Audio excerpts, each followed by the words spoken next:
मगध के सम्राट जरासंध की कहानी केवल एक शक्तिशाली राजा की नहीं, बल्कि एक ऐसे योद्धा की है जिसका जन्म चमत्कारिक घटनाओं से हुआ और जिसकी मृत्यु ने महाभारत के युद्ध की दिशा बदल दी। क्या आप जानते हैं कि एक अजेय योद्धा जो टुकड़ों में बंटने के बाद भी जीवित हो जाता था, आखिर कैसे मरा? इस रहस्यमयी कथा की शुरुआत होती है उसके असाधारण जन्म से, जो महाकाव्य के सबसे चौंकाने वाले मोड़ों में से एक है। नमस्ते, मैं पंकज आपका स्वागत करता हूं जरासंध का जीवन, जन्म और उसकी मृत्यु की कहानी। भारतीय महाकाव्य महाभारत में अत्यंत महत्वपूर्ण घटनाओं में से एक है। मगध के सम्राट जरासंध, जो राजा बृहद्रथ का पुत्र था, का जन्म और उसका असाधारण जीवन अपने आप में कई रहस्यों और अद्वितीय घटनाओं से जुड़ा हुआ है। जरासंध, जो अपने समय का सबसे शक्तिशाली और क्रूर राजा माना जाता था, न केवल अपनी विशाल सेना के लिए प्रसिद्ध था, बल्कि उसकी कहानी में कई अनोखे मोड़ भी हैं जो उसे एक विशेष स्थान दिलाते हैं। जरासंध का जन्म स्वयं ही एक चमत्कारिक घटना के रूप में वर्णित है। कहा जाता है कि मगध के सम्राट बृहद्रथ की दो पत्नियां थीं, परंतु दोनों में से कोई भी उन्हें संतान नहीं दे पा रही थी। इस चिंता से मुक्त होने के लिए राजा बृहद्रथ ने महात्मा चंडकौशिक से आशीर्वाद प्राप्त करने का निर्णय लिया। महात्मा चंडकौशिक ने राजा को एक फल दिया और कहा कि इसे अपनी पत्नी को खिला दें, जिससे उन्हें संतान की प्राप्ति होगी। परंतु राजा ने यह पूछना भूल गए कि फल एक ही पत्नी को देना है या दोनों को। इस गलती के कारण राजा ने फल को दो टुकड़ों में काटा और अपनी दोनों पत्नियों को खिला दिया। इसके परिणाम स्वरूप दोनों पत्नियां गर्भवती हुईं, लेकिन जब उन्होंने संतान को जन्म दिया तो वह शिशु का केवल आधा आधा शरीर था। एक आधा पहली रानी से और दूसरा आधा दूसरी रानी से जन्मा। यह विचित्र और भयावह दृश्य देखकर दोनों रानियां अत्यंत घबरा गईं और उन्होंने दोनों जीवित टुकड़ों को फेंकवा दी कि टुकड़ों को देखा और अपनी माया से उन्हें जोड़ दिया। जरा की माया से वह शिशु फिर से एक संपूर्ण शरीर बन गया और जोर जोर से रोने लगा। यह सुनकर राजा और रानियां वहां पहुंचे और जब उन्होंने राक्षसी जरा से यह चमत्कार देखा तो हैरान रह गए। राक्षसी ने राजा को पूरी कहानी सुनाई और राजा ने खुशी खुशी उस बालक को गोद में ले लिया।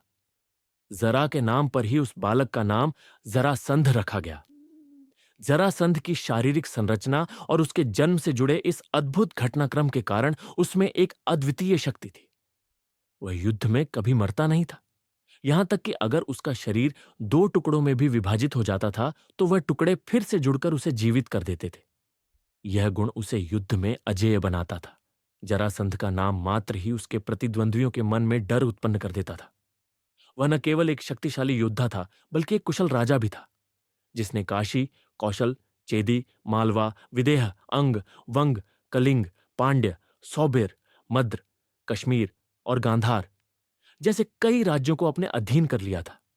इसके अलावा शिशुपाल, असम के राजा भगदंत, मद्र नरेश शल्य, यवन नरेश कालयवन जैसे कई शक्तिशाली राजाओं को भी उसने अपने मित्र और सहयोगी बना लिया था। जरासंध का जीवन केवल उसकी शक्ति और क्रूरता तक ही सीमित नहीं था। उसकी मृत्यु की कहानी भी अत्यंत रोचक है। महाभारत के अनुसार जरासंध का सबसे बड़ा शत्रु भगवान श्री कृष्ण थे।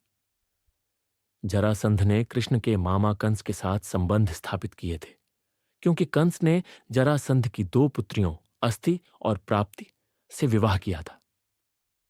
कंस के मारे जाने के बाद जरासंध ने श्री कृष्ण से बदला लेने की ठानी और कई बार मथुरा पर हमला किया। हालांकि कृष्ण की रणनीति के कारण वह सफल नहीं हो पाया। अंततः श्री कृष्ण ने जरासंध के वध की योजना बनाई। वह अर्जुन और भीम के साथ जरासंध के महल में ब्राह्मण के वेश में पहुंचे और जरासंध को मल्ल युद्ध के लिए ललकारा। जरासंध को एहसास हो गया कि यह कोई साधारण ब्राह्मण नहीं है और उन्होंने अपना असली परिचय दिया। इसके बाद जरासंध ने भीम के साथ द्वंद्व युद्ध करने का निश्चय किया। यह मल्ल युद्ध 13 दिनों तक चला। भीम कई बार जरासंध को उठाकर फेंकते और उसे जांग से पकड़कर दो टुकड़े कर देते, लेकिन हर बार जरासंध के टुकड़े फिर से जुड़ जाते और वह पुनः जीवित हो जाता। इस प्रकार जरासंध को मारना असंभव प्रतीत हो रहा था। जब भीम थक चुके थे और निराश हो गए, तब 14वें दिन श्री कृष्ण ने एक तिनके को उठाया और उसे बीच से तोड़कर दोनों टुकड़ों को विपरीत दिशाओं में फेंक दिया। भीम ने कृष्ण का यह संकेत समझा और जरासंध को दो फाड़कर उसके शरीर के टुकड़ों को विपरीत दिशाओं में फेंक दिया, जिससे इस बार वे आपस में जुड़ नहीं पाए। इस प्रकार जरासंध का अंत हुआ और मगध का नया राजा जरासंध का पुत्र सहदेव बना, जिसे श्री कृष्ण ने अभयदान दिया था।